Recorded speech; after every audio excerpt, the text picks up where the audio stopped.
Kumusta po mga idol? Welcome back sa aking YouTube channel. Ayan, so bibigyan ko lang kayo ng update dito sa ni-repair natin na Integra. So hindi lang natin makita kung ano yung model ng Integra to kasi tinakpan ng user ng kanyang sticker. So shoutout M6R o G6R. Ayan. So shoutout po sa inyo sir. Maraming salamat sa tiwala dito sa Jerobee Electronics Center. Ayan, so tapos na natin i-repair yung channel to kasi dito yung nagkakaroon ng problema. So, sira yung dalawang fuse between rail and stepper. So, nasira sila. So, yan. So, ano na natin? Install na natin yung dalawang fuse. Tapos, nilocate natin isang MOSFET dito sa low rail yung sira. So, ito yung kanyang sira. So ayan, so one pair na MOSFET dito sa low rail at saka yung mga thermistor sa kanyang soft start dito mga idol. So yun po yung nasira. So okay, so ano lang siya, based upon my troubleshooting mga idol, nakita ko na, so pinull out ko ito sa kanyang case, tapos dito ko sa labas sa trouble. So upon troubleshooting, okay, pinalitan ko din ng IC sa differential. So then nag-okay siya, so nagbaya siya. Pero pag binalik ko dito sa kanyang case mismo, pag ito yung ginagamit na power supply, pag binolium ko siya, pag pumasok yung audio, parang nag-oscillate. Parang nag-oscillate siya. So biglang syempre mamamatay. Tapos babalik dito sa syempre yung supply. So nagsushort. So hinanap ko, nilocate ko kung anong yung nagko-cause ng short kasi yung mga power transistor nito wala namang problema. So yun pala, kasi meron na tong history ng repair. Yung isang pala dito, yung isang transistor grounded sa heatsink yung kanyang collector. So yun yung cause ng shorted niya. Pero walang sira na transistor. Buti na lang walang hindi naubos. So meron pa lang dito na butas yung insulator, may ka-insulator dahil po sa ng LED, yung maliit lang na LED. So pumatong sa heatsink, tapos siyempre paglapat ng power transistor at hinigpitan yung kanyang screw dun na butas yung insulator, tapos na grounded siya kanyang collector. So yun po yung problema. Kaysa sa ngayon okay na po ito mga idol, pwede na natin i-sound check siyempre. So gaano nga ba kalakas itong Integra na ito? So para sa akin may may kalakasan din siya mga idol. Kahit ganito lang po yung kalaki yung transformer niya, pero may laban din siya. Tapos yung mga MOSFET niya dito tag-iisa lang. So bali 3 tire siya. So pero tig-isang MOSFET lang per tire yung gamit. Tapos yung diode niya dito maliliit lang, ito lang siya. Pero malakas siya. So try natin mga idol.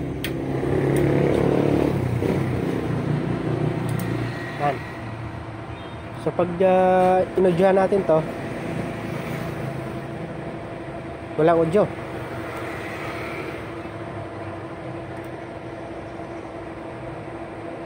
So try natin sa aking input, baka walang gumagana.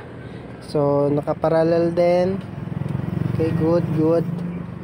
Yung lang natin, baka hindi to gumagana. So palitan natin ng music.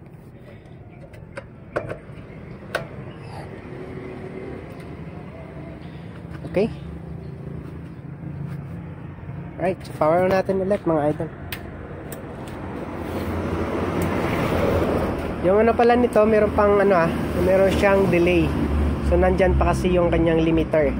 So meron siyang delay pag pinower natin. Hindi pa siya agad-agad mag-send ng signal dito sa ating main amp, yung kanyang buffer. So yun po yung purpose ng limiter niya, limit purpose. Para hindi siya ma-shock yung amplifier natin. Pero dito sa amin sa Iloilo mga idol, kasi kami dito, na pang battle talaga. Ayan na siya. So dito kasi pang battle talaga, so hindi kailangan ng ganun. Hindi kailangan ng ganun klaseng attitude ng amplifier. Try natin.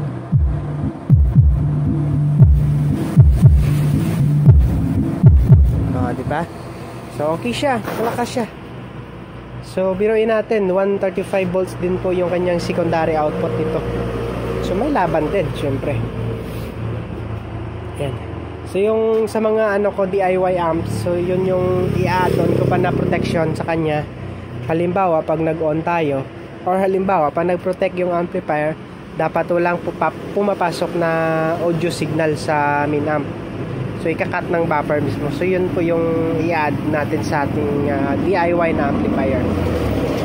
So kukuha tayo ng signal sa kanyang protect na dapat pag nag-protect siya, ikakat ng buffer mismo yung signal na pumapasok sa amplifier. So isa din yan sa protection mga idol. Yung kasi yan mga idol, halimbawa pag nag-protect siya, pag walang ganon, syempre tuloy-tuloy yung pasok ng signal dito sa ating power transistor at walang nakaload. So masama yan sa mga power transistor natin. So okay na si Integra.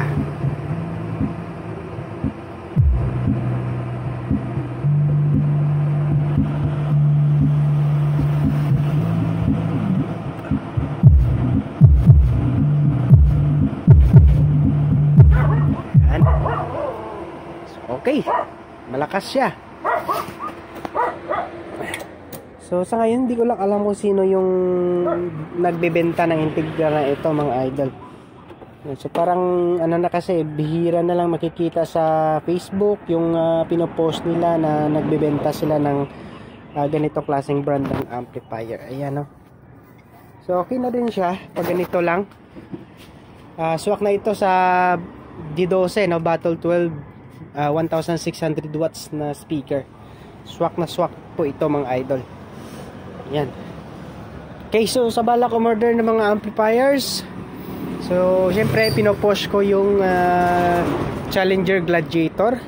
Ayan, so meron tayo ditong dalawang piraso. Ayan so Gladiator 10K po ito mga idol. So dalawang piraso. So maraming salamat sa umorder nito. Si Sir Pablo from nasa abroad si Sir Saan ba yun? France ba yun?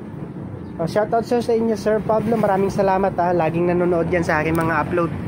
Ayan. So ito na po yung 10K nyo sir na in order. So si Sir sa France nagtatrabaho, so pero nasa Pampanga siya dito sa Pilipinas. So ayan, so, yung transaction namin via online lang, Facebook lang talaga yung transaction namin. So maraming salamat Sir Pablo sa tiwala Siyempre malaki-laking pera din yung pinapadala nyo. So yung tiwala mo ay 100% rin sa akin. So maraming nang in order si Sir Pablo sa akin, dalawang module. And so send ko na lang to via AP Cargo. Ayan. Okay, so sa sa gustong umorder yung presyo ng 10K nasa 33,000. Yan. And yung isa diyan, send ko sa Antique. Yan, so i-revise pa natin yan. Yung isa sa natin, the best na freebase. I-revise natin. Tapos meron akong flash drive na isasabay. Merong music. So pag hindi nyo nagustuhan yung music, so okay lang. Pwede namang ipalitan. Kasi yung mga music namin dito pang battle. Ayan, so maraming salamat. So shoutout sa may-ari ng Integra na to, sir. Okay na po yung inyong amplifier. Pwede niya pong kunin dito sa aking shop. Maraming salamat sa tiwala.